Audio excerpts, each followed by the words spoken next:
It is important in the area of motivating yourself. It's important to know why you're doing it, because that mind will say, why bother? Why go through all this? This is too hard. No, throw in the towel. It's not worth it. Has it ever said that to you before? Here's how you can handle that. Here's how you override that. Write down 5 reasons why you deserve it. Why do you deserve what you want? Why you? Why do you deserve it? What meaning and value will it bring to your life? What's so different about you that you deserve your goal or this goal?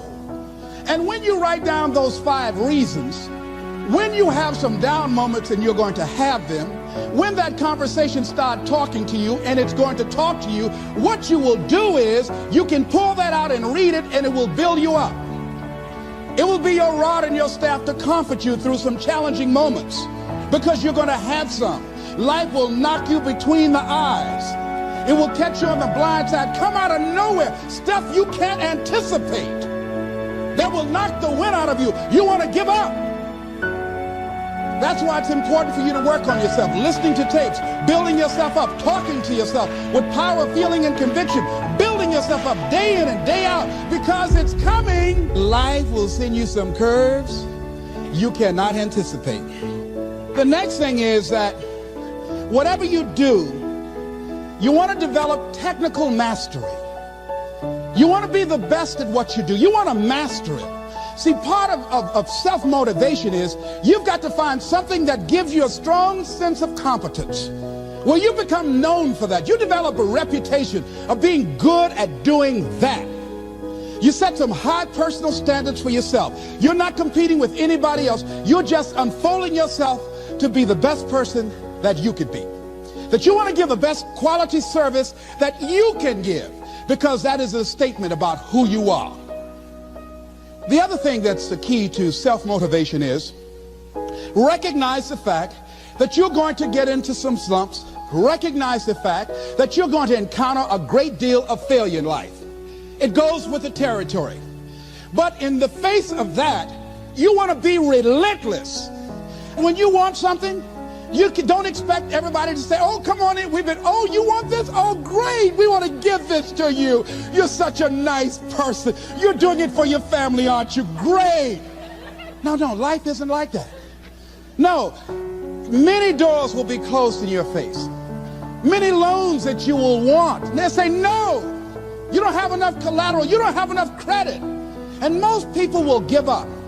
But you've got to decide that I'm going to be fearless. I refuse to be denied. And I'm going to go all out. I'm going to be relentless. I don't care how many no's I encounter.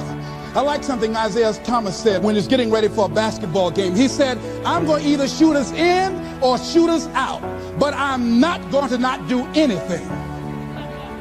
And that's the way to go. You can't make a basket unless you shoot the ball. You can't hit a home run unless you take a swing at it. Most people won't even take a swing. Well, I probably won't make it anyhow. That's the conversation within. They probably won't give it to me anyhow. If you want something, you've got to be relentless. You've got to decide, I deserve this, and I'm going to have it. And you go all out to get it. That drives you. The next thing is that when you want something out of life, you've got to be willing to go into action. Don't wait around for things to be just right. Don't wait for things to be perfect. Don't wait for the ideal situation. It will never be ideal. There will always be a reason. Well, as soon as the children grow up, or as soon as I pay my bills, or as soon as I get my divorce, as soon as I get enough money together, do what you can, where you are with what you have, and never be satisfied. A lot of people never take a chance in life. They don't want to take any chances. They want the situation to be ideal. See, that's not walking by faith. That's walking by sight. If I can see it, I'll do it. No. That's a lot of people saying, if I can see it, I'll believe it. No. If you believe it, you can see it.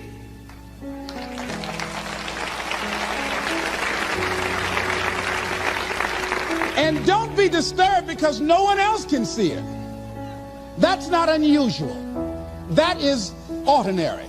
But because you want some different kind of results in your life, you've got to be willing to be unreasonable. If you want unreasonable results in your life, you've got to be willing to be unreasonable. Part of being unreasonable, you don't judge according to appearances. Part of being unreasonable, you can see it because you believe it. That's part of being unreasonable. Part of being unreasonable, you're like Paul who said, you must have the faith to call forth those things that be not as though they were. That's part of being unreasonable. Most people won't do that. Most people say, call me when you get it together. Then I'll support you. The other thing is that one of the keys to self-motivation that empowers you is that you want to find a cause larger than yourself. Find something that you can contribute to. Find something that you can make a difference because you can. Part of what feeds your larger vision, part of what gives you a reason for being, part of what gives you your life is being able to give something back. Say, I can't afford to give anything. You can't afford not to give. Give your time.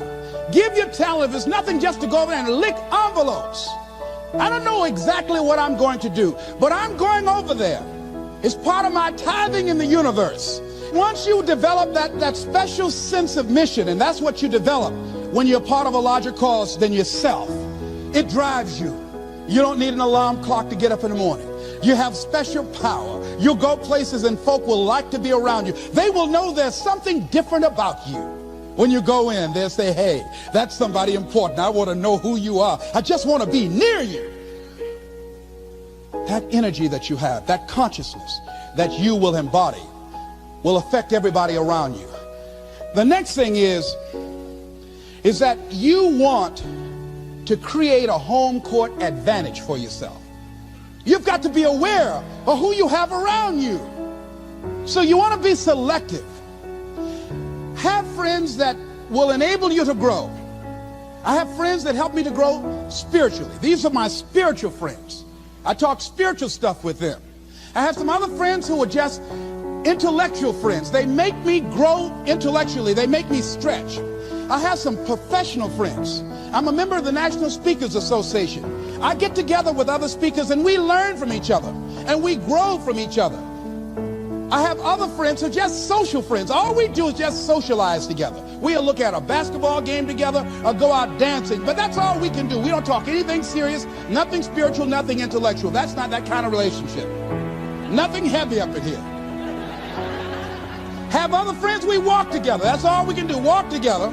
Talk about we're going to lose weight one day by and by for good, all right? That's all we do. Nothing else.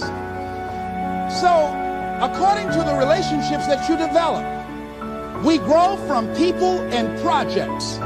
And the relationships that you develop can enhance and can enrich your life, or they can drain you.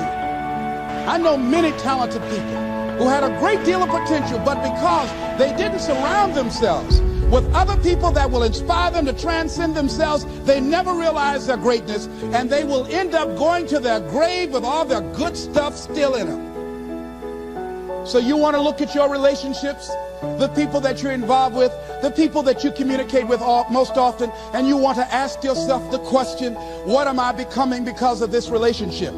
Does it inspire me? Am I motivated? Am I encouraged? Am I driven to develop myself? Am I seeking my own greatness? What kind of person am I becoming because of this relationship? Am I becoming more cynical and negative about life? Ask yourself that. The next thing is, you've got to say yes to your life. You've got to say yes. Yes to my dreams. Yes to me. Yes, I can make it. Yes, I can. Doesn't matter how many failures I've made. Doesn't matter how many mistakes I've endured. Doesn't matter about my defeats. Doesn't matter about what I've done. Yes, yes. I don't care about the fact I'm in a hole now. Doesn't matter about where I am. Yes, the last chapter to my life has not been written yet. If you judge me now, you'll judge me prematurely.